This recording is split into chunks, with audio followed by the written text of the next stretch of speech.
Deep in rural Bavaria lies a quiet farmstead once known as Hinterkaifeck.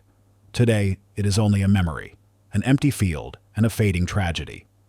But, in 1922, this isolated patch of land held a secret so disturbing, so unreachable, that it continues to haunt investigators, historians, and true crime researchers a century later. A family brutally murdered.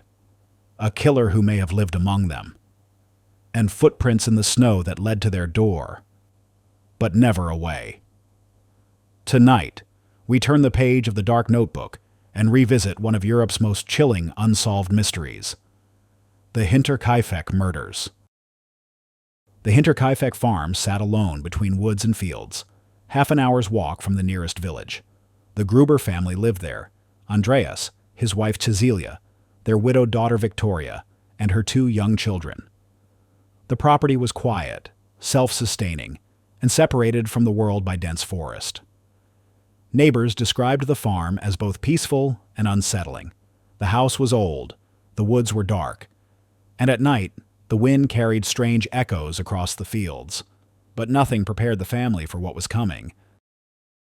6 months before the murders, Andreas Gruber told neighbors he saw footprints in the snow leading straight to the farmhouse. But none returning. He searched the property, checked the barn, walked the perimeter of the yard. Yet he found nothing. No intruder, no animal, no trespasser. Inside, small things began to vanish. A newspaper appeared on the kitchen table that no one in the family subscribed to. A set of keys went missing. Footsteps echoed in the attic at night. The Grubers tried to ignore these warnings until they no longer could. In late March 1922, the family hired a new maid named Maria Baumgartner. She arrived just hours before the murders. Before her, another maid had worked at the farm for years. She quit abruptly, telling friends that the house was haunted. She said she heard voices in the walls, footsteps in the attic, and someone watching her while she worked. Neighbors dismissed her fears. But what happened next would make everyone reconsider. On the night of March 31st, the family settled in as usual. There were no signs of struggle, no panic, no unusual movement. At some point, late in the night, someone entered the farm. The killer began in the barn. One by one, members of the family were lured inside and murdered with a heavy farm tool. Inside the house, the remaining victims were struck down in their sleep. 6 lives ended quietly, brutally, with no neighbors hearing a sound. The next morning, smoke rose from the chimney, as if the killer stayed the night. For days, no one saw the Grubers. Neighbors noticed the silence first. The mailman saw letters piling up. The children missed school, and the farm animals began to cry from hunger. On April 4th, 2 neighbors finally entered the barn. There, hidden under piles of hay, they found the first bodies. Inside the farmhouse, the horror continued. Every member of the household was gone. But the most chilling detail wasn't the bodies. It was what appeared to have happened after the murders. Food eaten from the kitchen, animals fed, and the fireplace still warm. Someone had stayed on the farm. Investigators found that every door to the house was locked from the inside. Windows were barricaded, curtains drawn. The killer had moved through the home with deliberate care. Oddly, the family dog was alive and unharmed. It barked ferociously when police arrived, suggesting that someone had been inside with it for days. In the bedrooms, covers were neatly placed over the victims. Clothes removed, mirrors covered, and lantern light extinguished. Everything was arranged. Detectives uncovered a chilling possibility. The killer may have lived in the attic before and after the murders. Neighbors reported smoke from the chimney, freshly eaten meals, footsteps heard by the previous maid, and attic dust disturbed in specific patterns.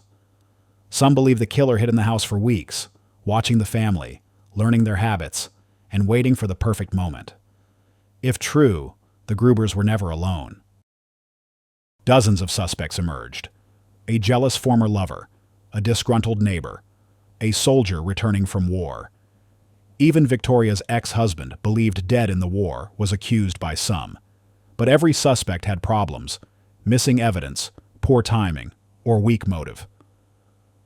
Theories multiplied: a roaming vagrant, a calculating stalker, a personal vendetta, or something far stranger. The deeper investigators searched, the less the case made sense. The investigation suffered from missteps. Neighbors disturbed the crime scene before police arrived. Tools and objects were moved. Animals wandered through the barn, and autopsies were performed in poor conditions. Vital clues disappeared. Suspects slipped away, and the case began to fall apart. To this day, the original murder weapon has never been found. The Gruber family was not without controversy. Andreas had a reputation for cruelty. Rumors of abuse circulated for years, and Victoria's relationship with her father raised uncomfortable questions. Some locals believed the murders were a personal act of revenge. Others thought they were a warning, meant to silence secrets the family kept hidden. The farm was quiet, but far from peaceful.